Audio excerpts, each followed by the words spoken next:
Qui est la femme, l'enfant et le dragon dans Apocalypse 12? Dieu a révélé l'Apocalypse de Jésus-Christ à Jean pour montrer à ses serviteurs ce qui va bientôt arriver. Jean a reçu cette révélation de Dieu. Ce livre est rempli de mystères sur l'avenir. Le dernier avertissement est que le monde va sûrement s'effondrer et que le jugement sera inévitable. Il nous révèle juste un aperçu du paradis et de toutes les merveilles qui nous y attendent. Apocalypse 12, verset 1, et un grand signe, annonciateur d'un événement futur inquiétant et effrayant, apparut dans le ciel. Une femme vêtue du soleil, avec la lune sous ses pieds et sur sa tête une couronne de 12 étoiles. C'est le premier des 7 signes que Jean nous révèle et est décrit comme un grand signe, Méga Sémeion. Dans les chapitres 12, 13 et 14 de l'Apocalypse, les principaux personnages de la Grande Tribulation sont décrits, et ce grand signe introduit le premier des 7. Nous lisons une femme vêtue du soleil, parce que Jean a dit clairement « c'est un grand signe ». Nous ne nous attendons pas à ce que cette femme apparaisse littéralement sur terre. Dieu utilisera ce signe pour communiquer quelque chose à Jean et à nous. Nous lisons une femme vêtue de soleil. Cette figure a été associée à une grande variété de concepts religieux à travers l'histoire. Selon le rêve de Joseph, la femme qui était vêtue du soleil devrait être interprétée comme représentant Israël d'un point de vue biblique. Dans le rêve, Jacob était symbolisé par le soleil. Rachel, la mère de Joseph, était représentée par la lune, et les 11 étoiles étaient interprétées comme les enfants d'Israël, qui s'inclinaient devant Joseph. Joseph est maintenant inclus avec les autres tribus d'Israël dans cette constellation composée de 12 étoiles. Genèse 37, verset 9. Mais Joseph eut encore un autre songe et le raconta à ses frères. Il a également dit « Regardez, j'ai encore rêvé d'un rêve, et cette fois j'ai vu 11 étoiles et le soleil et la lune se prosterner en respect pour moi. » Dans d'autres passages de l'Ancien Testament, Israël, Sion ou Jérusalem sont souvent dépeints comme une femme. Osée 2, versets 19 et 20. « Et je te fiancerai à moi pour toujours. Oui, je vous fiancerai à moi dans la justice et la justice, dans la bonté, la loyauté et la compassion. Je vous fiancerai à moi dans la stabilité et la fidélité. Alors vous saurez, vous reconnaîtrez, vous apprécierez le Seigneur et vous répondrez par un amour fidèle. La femme accouche, Apocalypse 12, verset 2, elle était enceinte et elle cria de douleur, souffrant les douleurs de l'enfantement pour enfanter. Nous lisons « être enceinte » plus tard dans la vidéo. Nous révélerons qui est vraiment cet enfant. Puis un terrible et puissant dragon apparaît. Apocalypse 12, verset 3. Alors un autre signe d'avertissement fut vu dans le ciel. Voici un grand feu de dragon rouge, Satan, avec 7 têtes et 10 cornes. Et sur ces têtes, il y avait 7 couronnes royales, diadèmes. Nous lisons. Un autre signe est apparu dans le ciel. Encore une fois, on nous rappelle que la créature mentionnée dans le texte est un symbole. Ce n'était pas en fait un grand dragon de feu rouge, mais plutôt une représentation de la nature et du caractère de la personne. La description du dragon suggère symboliquement sa puissance féroce et sa nature terrible, une image de la plénitude du mal dans toute sa force hideuse. Dans Apocalypse 12, le signe suivant est un grand dragon rouge avec 7 têtes et 10 cornes. Les 7 têtes sont ornées de 7 diadèmes. Alors que les cornes symbolisent le pouvoir et que les couronnes représentent l'autorité, l'image des 7 têtes et des 10 cornes est censée transmettre un sentiment d'immense pouvoir, d'autorité, de connaissance et de force, et est donc assez terrifiante. Il est important de noter que le terme diadème, qui est une translittération du mot grec diadème, n'apparaît que dans le livre de l'Apocalypse et dans aucun autre livre du Nouveau Testament. De plus, c'est un mot distinct de la couronne Stéphans mentionnée au verset 1. La différence entre les deux termes est que la couronne symbolise une victoire permanente, tandis que le diadème représente l'autorité et le pouvoir du gouvernement. Cette femme est très différente des autres femmes de l'Apocalypse. Nous voyons d'autres femmes dans l'Apocalypse, par exemple Jézabel. Jézabel est associée à un système religieux qui promeut de faux enseignements. Apocalypse 2, verset 20. « Mais j'ai ceci contre vous, que vous tolérez que la femme Jézabel, qui prétend être prophétesse, soit inspirée. Et elle enseigne et induit en erreur mes serviteurs à commettre des actes d'immoralité et à manger de la nourriture sacrifiée aux idoles. Nous connaissons aussi la femme, la grande prostituée, associée à la fausse religion dans Apocalypse 17, verset 2, Apocalypse 17, verset 2, Bible amplifiée. Celle avec qui les rois de la terre commirent des actes d'immoralité, et les habitants de la terre s'enivrèrent du vin de son immoralité. Nous avons rencontré la mariée associée à l'Église. Nous lisons ceci dans Apocalypse 19, versets 7 à 8. « Allons nous réjouir, et rendons-lui gloire et honneur, car les noces de l'agneau sont enfin venues, et son épouse l'a racheté s'est préparée. Il lui fut permis de s'habiller d'un fin lin éblouissant, blanc et pur, car le fin lin symbolise les actes justes des saints, la conduite éthique, l'intégrité personnelle, le courage moral et le caractère divin des croyants. Maintenant, nous voyons le dragon faire plus de ravages. Apocalypse 12, verset 4. « Et sa queue balaya les cieux, et tira du ciel un tiers des étoiles, et les jeta sur la terre. Et le dragon se tint devant la femme qui allait accoucher, afin qu'il dévorât son enfant lorsqu'elle enfanterait. » Le verset 9 du chapitre identifie explicitement le dragon comme l'ancien serpent, communément appelé le diable et Satan. Il est connu pour tromper le monde entier. Le verset 4 révèle en outre que Satan attend la naissance du Christ avec l'intention de le détruire. Dieu n'a jamais créé un être mauvais. Au lieu de cela, il a créé des anges qui l'étaient, capables d'éprouver une joie immense et d'obtenir de grandes distinctions dans leur domaine glorieux. Certains sont restés inébranlables dans leur loyauté envers Dieu, comme Michel et ses anges, mais d'autres se sont rebellés contre le gouvernement des cieux et sont devenus des ennemis implacables de Dieu et de son royaume. Nous lisons « Un enfant mâle qui gouvernerait toutes les nations avec une verge de fer ». Cela fait clairement référence à Jésus-Christ, le Messie qui gouverne le monde avec une verge de fer. Apocalypse 19, verset 15. De sa bouche sort une épée tranchante, sa parole avec laquelle il peut frapper les nations. Et il les gouvernera avec une verge de fer, et il foulera le pressoir de la fureur du Dieu Tout-Puissant dans le jugement du monde. L'effort pour dévorer son enfant a d'abord été accompli par la tentative d'Hérode de tuer Jésus lorsqu'il était enfant. Elle s'est également accomplie tout au long de la vie de Jésus lorsque Satan l'a attaqué. Matthieu 2, versets 16 à 18. Alors Hérode, voyant qu'il avait été trompé par les mages, se mit en colère, envoya des soldats et tua tous les garçons de Bethléem et de toute cette région, qui avaient 2 ans ou moins, selon la date qu'il avait apprise des mages. Alors s'accomplit ce qui avait été dit par le prophète Jérémie. On entendit à Rama une voix qui pleurait et se lamentait. Rachel pleurant sur ses fils, elle refusait d'être consolée parce qu'ils n'étaient plus. L'enfant, le ministère de Jésus, est décrit par son début et sa fin terrestre. Elle a donné naissance à un enfant qui gouvernera toutes les nations avec une verge de fer, et son enfant a été enlevé à Dieu et à son trône. Bien sûr, la figure représentée dans le passage est Jésus. Par conséquent, la femme mentionnée dans Apocalypse 12, verset 1, ne peut pas symboliser l'Église, car Jésus est celui qui donne naissance à l'Église et non l'inverse. Par conséquent, la femme doit représenter soit Marie, soit Israël, les 2 seules entités qui auraient pu donner naissance à Jésus. Un examen plus approfondi d'Apocalypse 12 révèle que cette femme est en fait Israël et non Marie. Le dragon, Satan, essaie de dévorer l'enfant Jésus, mais Christ est né et enlevé à Dieu et à son trône. Satan essaie de tuer Christ, mais Christ est ressuscité d'entre les morts et monte vers le Père. L'image vitale pour identifier cette femme se trouve dans la description de ses douleurs d'accouchement. Cette image prophétique se trouve à certains endroits dans l'Ancien Testament, Michée 4, versets 9 et 10. « Pourquoi criez-vous d'une voix forte? N'y a-t-il pas de roi parmi vous? Votre conseiller a-t-il péri? Car l'agonie vous a saisi comme une femme en travail, de tordre de douleur et travailler pour enfanter, ô filles de Sion, comme une femme en travail. Pour l'instant, vous devez quitter la ville, vivre à la campagne et aller à Babylone. Là, vous serez secourus.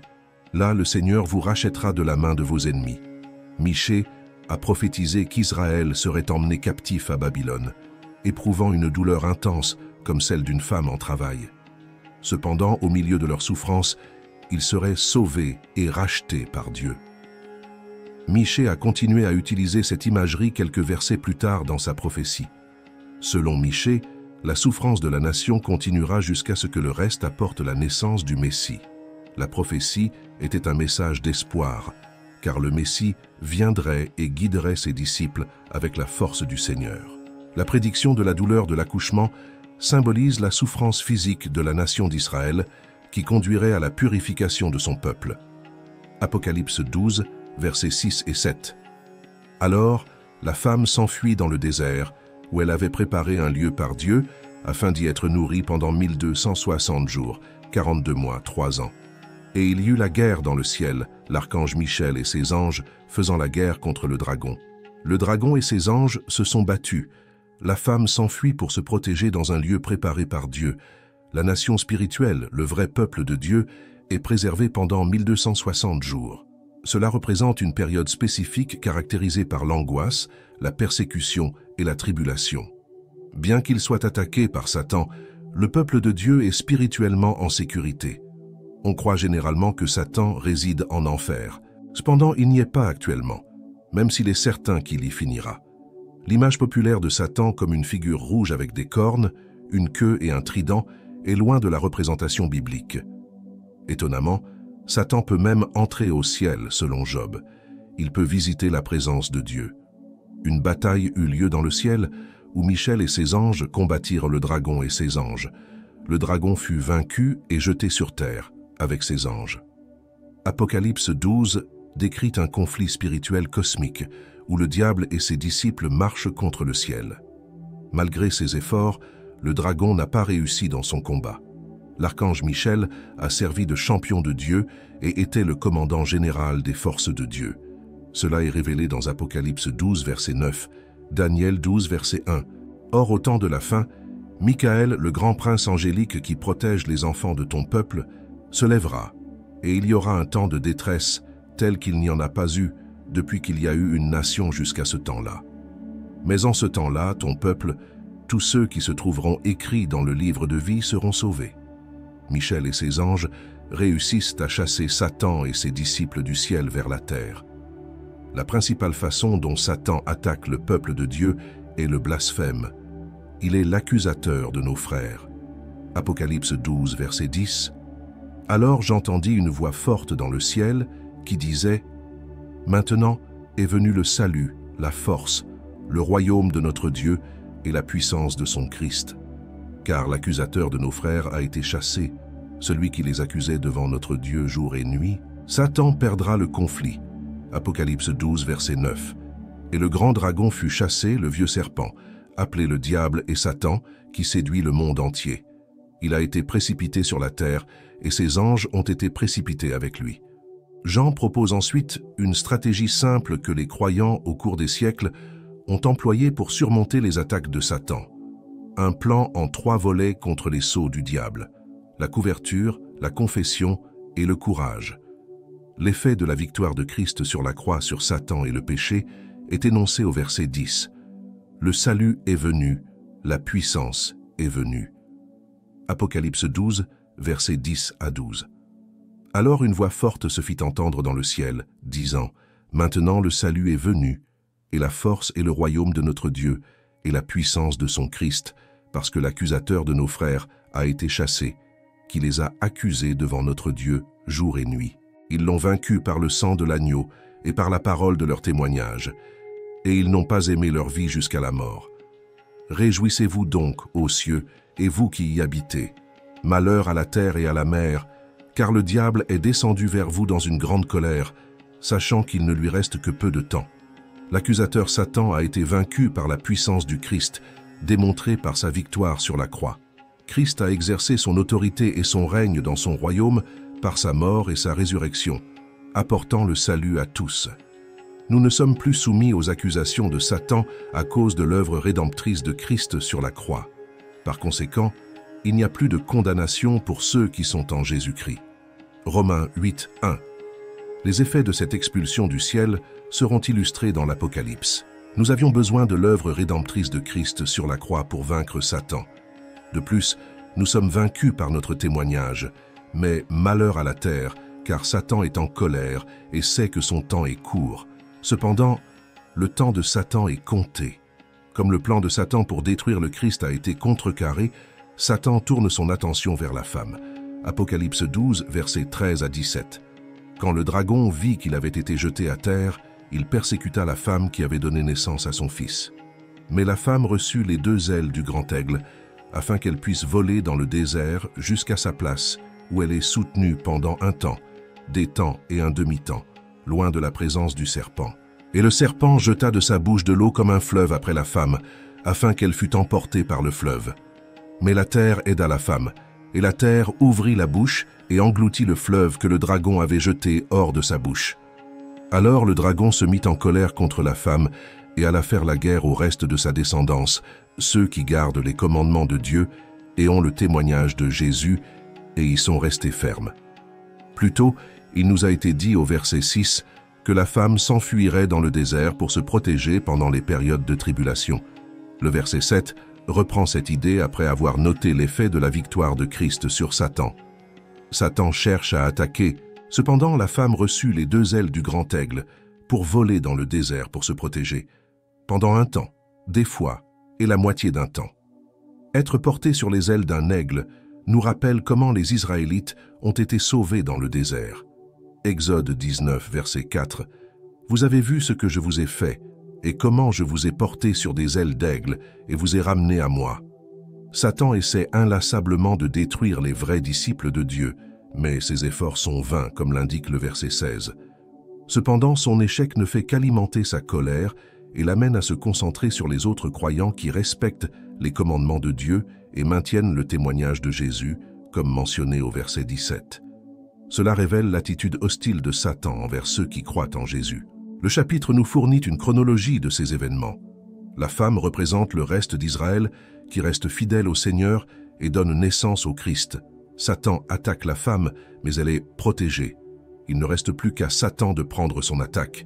Il fera la guerre au reste de sa progéniture. Au chapitre 13, nous verrons comment Satan prévoit de cibler l'Église à l'avenir. Malgré ses tentatives pour vaincre Christ, Satan n'a pas réussi. Leur prochaine étape est d'attaquer l'Église, en particulier ceux qui gardent les commandements de Dieu et détiennent le témoignage de Jésus. Face à ces événements révélés dans l'Apocalypse, l'ampleur de la bataille spirituelle qui s'est déroulée tout au long de l'histoire de l'humanité est évidente, culminant dans les événements finaux qui déterminent la victoire définitive du Christ sur le mal. Le récit de l'Apocalypse ne décrit pas seulement les conflits cosmiques et terrestres, mais offre également de l'espoir et une direction aux fidèles. Au milieu de l'adversité, la protection divine accordée à la femme, qui symbolise Israël, et la défaite de Satan renforcent la promesse de Dieu de préservation et de rédemption pour son peuple.